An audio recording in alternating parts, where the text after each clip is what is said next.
دقت کردی وقتی من اومدم به اسم این که پروتئین نمیدونم خیلی زیادی داره داری تخم مرغ میدی؟ تخم مرغ با چیز زیاد که چربی نداره، فقط پروتئین خالصه. که گوشت و مرغ میدی پس؟ هر موقع حال داشته باشی درست کنی، توی یخچال هست میتونی درست کنی و نوش جان کنی. یه هفته است ما نه گوشت داریم نه مرغ. اگه الان رفتن در یخچال وا کردن فقط یه بسته عدسی پخته داری اون بالا.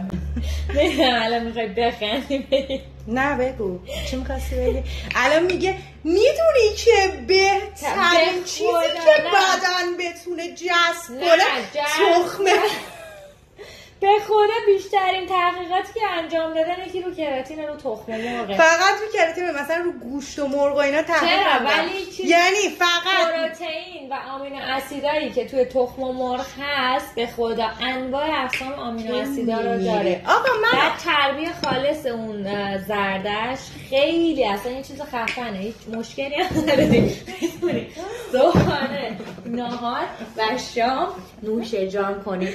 نمیشه مرغ. ولی اگه ببین این عضلاتو میبینی از بس عضلات اینا خب فقط با تخم درن دین دین دین دین دین دین دین دین.